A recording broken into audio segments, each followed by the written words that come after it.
bànneex ak tamit privilège bu day ni dalal nag un monument de la culture sénégalaise bu ma dem monument nag xel yëpp am na fu ñuy daje mu ndax ku lakk mburu rek di nga wax dëkk kooku nag mooy Guissé Pène nga xam ne kenn dootu ko présenté si mim réew Guissé maa ngi lay ziar bu baax a baax di la wax dalal ak jàmm sa kër. maa ngi lay fay lay am mbégte lool nekk seen gan tey ñu war a waxtaane nag xam naa ne mbirum caada ce qui est très important nga xamante ni dafa bokk ci dundinu nit ki di nuyu téléspectateurs yi ñuy seetaan yëpp ak techniciens yi nga xamante ni alors ñoom ñooy tax ba ñu mën a yegg ci biir kër yi biir néeg yi ak ñu ñuy seetaan jërëjëf. alors Guissé tey nag bu ma waxee rek am nañ privilège rek yow xam nga fi may waxee fan la ñu daal di la dalal ci kër gi muy Pass TV ñu daal di ñëw nag war a waxtaane lépp lu jëm ci aada ak cosaan ndax nag nit ko xam ne ki amul culture kooku yaakaar naa ne amatul repère. yow nag mu bëri ay casquettes yi nga xamante ne dañ la ko daal di attribuer ñu bëggoon rek nga limal ñu si yenn te tamit wax ñu bu ci nekk noo koy gérer. waaw effectivement lay yàlla dafa fay xam nga caada moom dafa nekk secteur bu ubbeeku te gannaaw man dama am frère buy woy siiw lool donc su fekk bi ma jéemee woy gannaaw mënuma mel ni moom ma obligé dem wuti ji leneen ci biir voilà nekk ci administration bi ci biir administration bi nag yàlla def na ci mu nekk ci formateur dans l'environnement juridique nekk koo xamante ni aussi ma fondé AMS bii ñuy dégg donc maa ko fondé ànd ceeg nag samay xarit ku mel ni Aziz Dieng ku mel ni Biram Dek Ndiaye ku mel ni Djibi Guissé ñooñu daal ñoo départoon ba tey fi mu toll si tey ma jóge fa it nekk aussi conseiller nekk naa fi conseiller ministre Abdoulaye Diop nekk naa fi conseiller yeneen i ministre nekk fi aussi conseiller d'administration du Grand Théâtre nekk aussi vice-président de la FEMEC mooy la fédération des métiers de culture donc mu nekk nag ay yére yu bari yoo xamante ni sol naa ko sans pour autant que ñu fàttali aussi que je suis un consultant culturel et cette consultance là yóbbu na ma ci ay dëkk yu bëree bëri yóbbu na ma ci ay plateau yu bëree bëri pour ñuy jéem a waxtaane li nga xamante ni le modèle sénégalais de la culture ou le modèle sénégalais de la musique di ko wasaare donc mu nekk nag yoo xam ni c'est attrayant mais c'est aussi attractif pourquoi parce que dina la permettre non seulement nga rencontrer ay sommités dina la permettre aussi nga rencontrer ay ñoo xamante ne xëy na peut-être seen mën-mën ak seen xam-xam yeggul fenn fi nga war a nekk nag benn base équilibre pour mën a jottale ñii jigéey fii ci lu tuuti jëm ci li ndaw ma nekk aussi yàlla def aussi ma nekk fii aussi manager fii ay artistes au début nekk parolier aussi di nekk kuy di bindal nag artistes yu bari di aussi non seulement membre ci SODAV mais aussi membre de la commission copie privée bi nga xamante ne moom mooy coow li actuellement ci yora ñoo nekk ci nag le représentant des auteurs donc rek c'est pour dire que ni c'est un champ boo xam ni qui est très très vaste ma nekk ci biir nag et je m'y plais beaucoup pourquoi parce que dañ leen indi suñu expérience di leen indi suñu vécu et cetera te loolu suñu ko dee def it du ñun taxunu comme tu le dis yegg nañu aujourd'hui ay at yoo xamante ni amul lu ñuy séentu suñu kanam di doon séentu yëpp mu ngi suñu gannaaw donc pour njaboot gi la pour xale yi ak ñi nga xamante ni ñooy ngi ñëw voilà. en fait bi nga waxee li nga gérer nii yëpp dama toog ban si yàgg ma ne je tire mon flair à ce grand monsieur de la culture. Est-ce que c'est pas contraignant quand même? Non, c'est plutôt attrayant.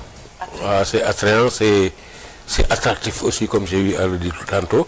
Pourquoi? Parce que ça te permet beaucoup de rencontres, beaucoup d'expériences, beaucoup de savoir aussi. Parce que quand on est dans plusieurs, dans différents secteurs yoo xam ni bu si nekk rek maillon ay maillon la. te maillon yëpp soo ko lëkkalee mooy nekk chaîne bi. donc yàlla su la wétalee fa la exactement. chaque maillon est important. exactement exactement. aussi vu ton expérience jot ngaa liggéey quand même ak des ténors de la musique sénégalaise. absolument l'ancienne génération. absolument après ñu door a ñëw jàppal ñu tuuti ces anciennes générations bu ko defee après ñu ñëw si génération nouvelle bi ak les générations peut-être futures. non l'ancienne génération a mis sur socle ce qu'on appelle la musique sénégalaise. di ko dale si parce que su ma nee l'ancienne génération c'est-à-dire pour ne pas aller beaucoup plus loin que ay ñoom ay Wato Sita ou bien ay ñu jëkk ñi. Si je me réfère par exemple à la génération par exemple de Youssou Ndour, Thione Seck et cetera. ñoom ils ont marqué leur époque et ils ont construit la musique sénégalaise. Mais aujourd'hui la tendance est fait que dañu nekk dans une confusion. Est-ce que c'est notre musique ou bien c'est une musique digitale, simplement digitale. Parce que xam nga musique dafa nekk loo xamante ni c'est un problème d'âme, c'est-à-dire day jóge ci xol dem ci xol. Et ça se faisait avec des instruments nga xamante ni chaque instrument da daan am lu mu daan def rôle bu muy jouer pour mën a atteindre ce truc-là. Mais xam nga l'évolution de la musique a fait que en fin de compte il n'y avait plus de recherche. Donc dafa amoon facilité avec l'arrivée du numérique. Et quand il n'y a plus de recherche léegi on se remet à l'ère du numérique. Et l'ère du numérique c'est quoi? C'est-à-dire dinañ la jox dara mais ce dara là du dem ci xol yi du dem ci am yi. Et par rapport à ce numérique là est-ce que kon du tax tuuti ñu bàyyi tuuti si suñu cosaan ñun. parce que booy xool. Kora dafa am solo ci. c'est là le danger. xalam surtout xalam moom vraiment c'est autre chose. le balafon waxatuñ ko. Absolument, c'est là le danger. Et d'ailleurs ça fait que ni alors ñi nga xale yi judd léegi dootuñu am repère réel sur la musique sénégalaise ou les musiques africaines. Seen repère dañuy réer tax production bu génn fi mu toll soo xoolee c'est des productions clinex, c'est-à-dire chaque chanson su génnee au bout de un mois on l'oublie, keneen génn on l'oublie, et cetera dafay nekk à une vitesse extraordinaire. Alors que bu njëkk on se plaît aujourd'hui à écouter par exemple les rétros de Youssou Ndour ou les rétros de Thione Seck, de Ndiaga Mbaye, et cetera ba nëgë ni parce que yooyu c'est des musiques yoo xam ne am nañu am nañu quel que soit le temps ils seront là toujours kii nekk ci biir nit ñi. Mais la musique d'aujourd'hui on consomme vite et on oublie. Et ça pose le problème. Ça pose le problème alors du ce qu'on appelle l'exploitation carrément du patrimoine. Parce que quand on est dans un pays comme le Sénégal, un pays qui compte plus de 80 ethnies, et que chaque ethnie a sa richesse et sa diversité culturelle.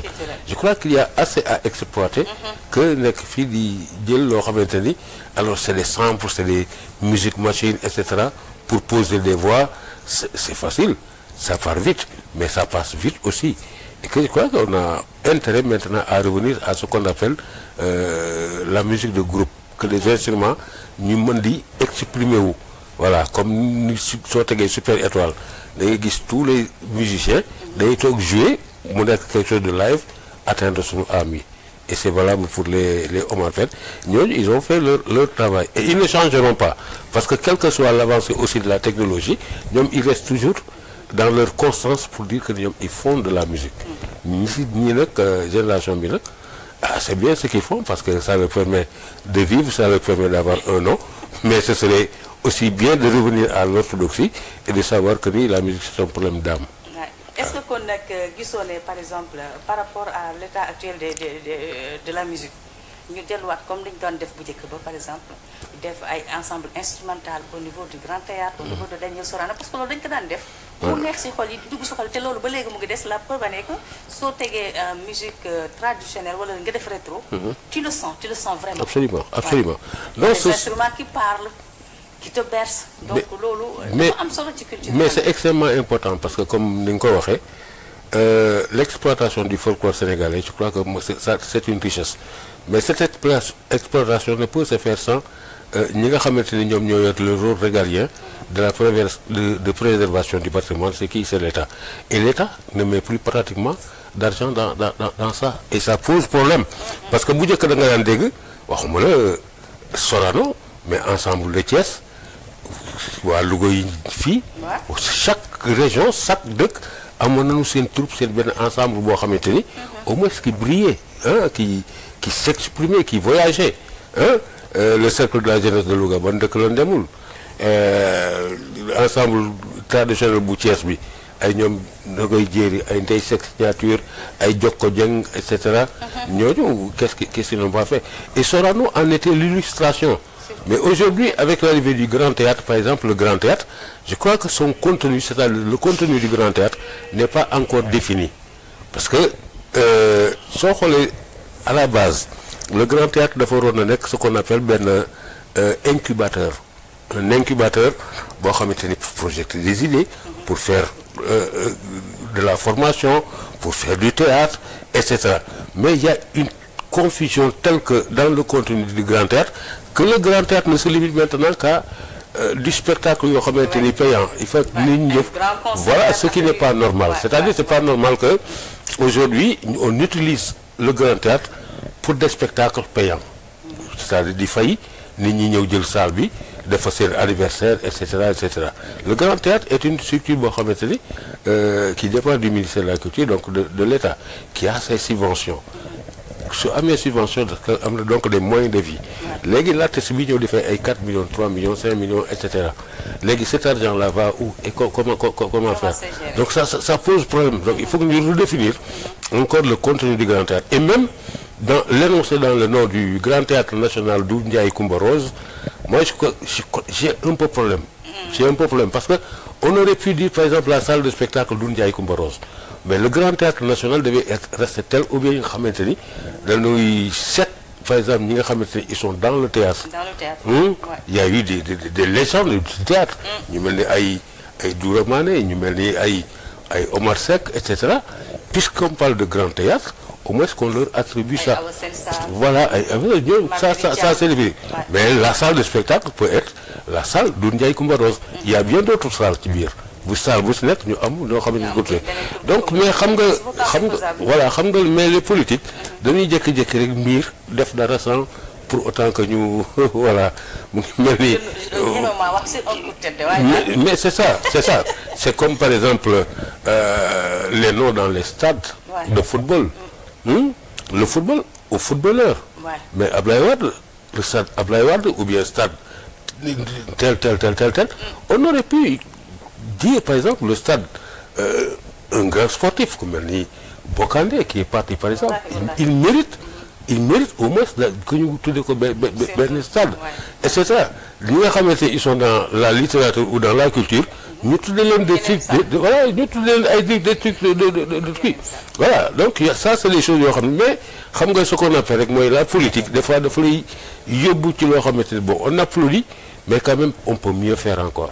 Donc ça pose problème, et c'est ce qui arrive d'ailleurs dans la musique. Voilà, gisee fa laa doon jëm sax heureusement que vous m'avez marché sur la langue. Parlant de la musique xam nga soo ko waxee rek. day niru dara mais problème yu bëri na. te sac bi moo ëpp lu ñuy wax la réalité des faits. nan lañ mën a def ba mën a gën a réorganiser waat secteur boobu pour que ñu éradiquer wala ñu juguler les maux qu'il y a dans ce secteur. Dans le milieu du théâtre aussi même chose. Da nga gis un grand artiste, je peux nommer bien sûr Baye Ili. Tey jii il est dans une situation très précaire. Mais booy xool il est laissé à lui-même. lan la acteur culturel wala boog seen ministre de tutelle. prévoir pour genre cas yu mel noonu. Bon, je sais pas lu ministre de tutelle prévoir parce que xam nga ñoom c'est des politiques. ñu jékki-jékki rek ñu indi leen benn contenu ñu exploité ko. Mais contenu bu ñu fi exploité rek am na existant déjà. Su ñu xoolee par exemple quand il y a pas longtemps il parlait d'un plan de relance de la culture, etc. Il y a eu des séminaires, des infos, etc. yoo xamante ni waxtaan na des rencontres plutôt. Mais je me dis mais pourquoi parce que en 2018 ou 19 quelque chose comme ça 2020-21 ñun on avait tous les acteurs de la culture au Sénégal, les sommités comme la base, ñëpp on avait travaillé sur le plan de relance du secteur de la culture boo xamante ni alors le président de l'époque Macky Sall, l'ancien président, moo demandé woon pour ñu def ko, et il y a eu une semaine presque de travail et on a am benn comment dire encore rapport boo xamante ni rien qu'avec ce rapport on pouvait ne pas aller chercher ailleurs. Mais au Sénégal c'est dommage dañuy def benn dara kenn ñëw dindi loolu ni moom it def leneen mu dem ci tuwaar yi keneen ñëw def ko on voilà. D'ailleurs c'est ce que nous disent d'ailleurs les Africains nee nañu si vous avez besoin des idées prenez-vous au Sénégal. ñoom ils vont te donner les idées qui ne mettront jamais en place. Ils ne pratiqueront pas. Toi tu prends des idées et tu réussis à le faire, et bari na ay projets yoo xamante ni qui sont en Afrique ces projets-là nous avons travaillé là-dessus qui viennent de chez nous, ils n'ont jamais été pratiqués.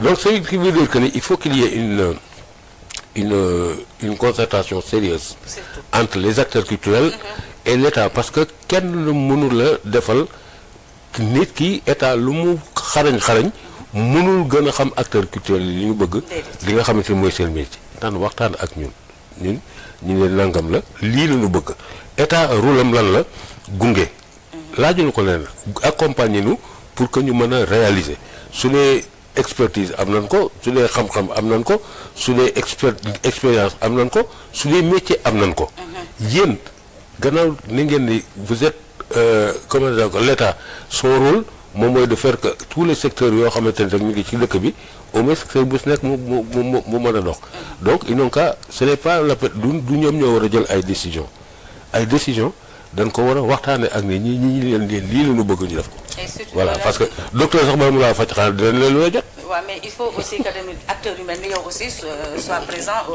à la table je ne dirais pas négociation mais au moins à la table des décisions. non xam nga dans les décisions dafa jaadu aussi. c'est normal mais parce que dans les décisions c'est à la tête du client c'est-à-dire quelqu'un boo xamante ni parce que xam nga li naan Sénégal dafa bari ay ñoo xamante ni voilà donc dañoo ay ci lobby.